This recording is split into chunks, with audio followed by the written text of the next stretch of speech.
Hi, lovelies. Come along with me as we explore Inverness and the Highlands of Scotland. This is what my son and I got up to during the Easter holiday, and it was just so amazing to go around Scotland and see the sights in the Highlands, the landscape, and of course the beautiful Loch Ness. Although we didn't quite see the monster, but we really enjoyed it, and I'll take you through all the activities we did.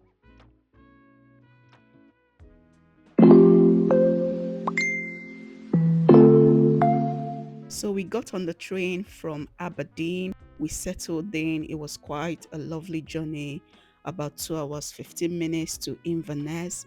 And it was very scenic. We saw lots of sights on our way. And when we arrived in Inverness, we got into a taxi that would take us to our Airbnb. I was quite lucky with the Airbnb we secured because it was right in the middle of town, just less than 5 minutes drive from the train station.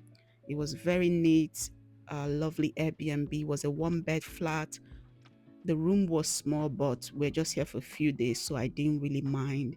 We settled in and we had a good night's sleep for the first night. The next day, we set out to go on a tour with Rabbi's tour. It was called the Ultimate Loch Ness Experience. I will tag it in the description box. And However, when we got on the bus, we got a few few days instruction brought Tommy from the our tour beautiful guide, who view was also of the Loch driver. Ness from the top. She drove us and took us around the scenic route to go see different sites. And as we were going, she was explaining all the different history. I must say, Scotland is rich in history. Our first stop was this beautiful sight, our first sighting of the Loch Ness. It was really breathtaking. Like, I was so happy to see this, to see the waters, to see the elevations around it, and hear the history surrounding Scotland, the people that helped to maintain this history, and everything all around it. This is a tour I will happily recommend for anybody. If you're new to Scotland, you're visiting for the first time, or you've already lived in Scotland for a while, this is highly recommended. I have lived in Scotland for almost 8 years now, and I was happy to finally go around and see the sights. Next, we went to the Falls of Foyers. This is a waterfall, but you had to go through this very long step in this very rugged terrain. My son and I, we couldn't manage to get to the waterfall, so we turned back halfway, but it was still beautiful. Then we got back on the bus, and the view from the windows was just breathtaking. I couldn't stop making videos. Our next stop was this summit. From here, you could see multiple locks, and it was just a gorgeous view.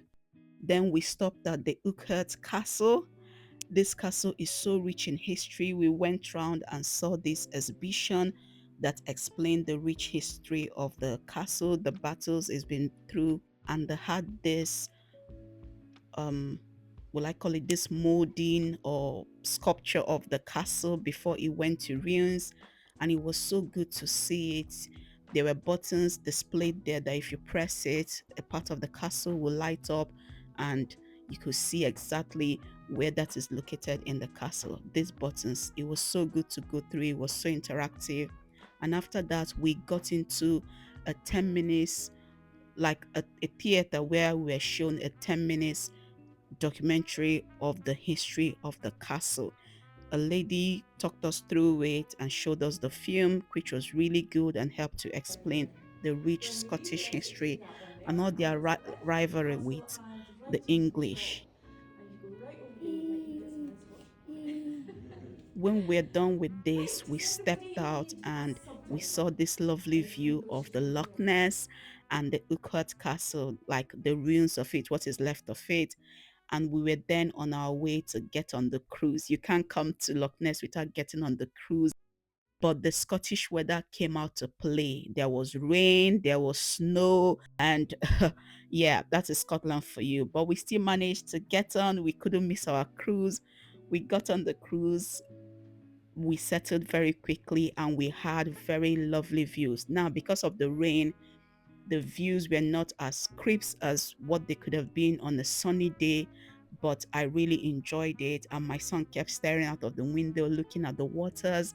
We spent about 30 minutes or even more than that on the waters. We had someone explaining all the things we're seeing, the historical significance of all of them. And it was just a good exposure.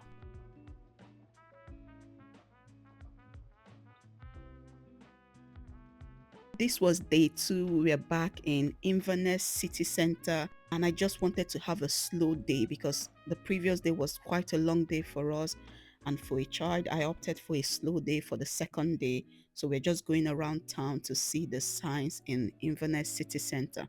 First stop was the Victoria Market, and it had this wonderful food and drink hall in the market. It was in the morning, so it was pretty quiet, which was okay for my son and myself. It wasn't overwhelming at all. We got hot chocolate from this lovely cafe. It was wonderful. It was just hot chocolate, nothing special. We've already had breakfast, but we just wanted something warm because it was still chilly that day. And we settled down, had a bit of hot chocolate, and continued on our way, seeing some of the shops in Victoria Market.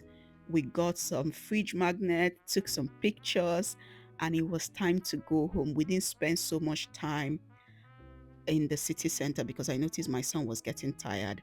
And we were on our way home back to our Airbnb. And the next day, we got on the train back to Aberdeen. Do you plan to visit Scotland? And if so, don't forget to give this video a thumbs up, subscribe to my channel for more content like this. Bye.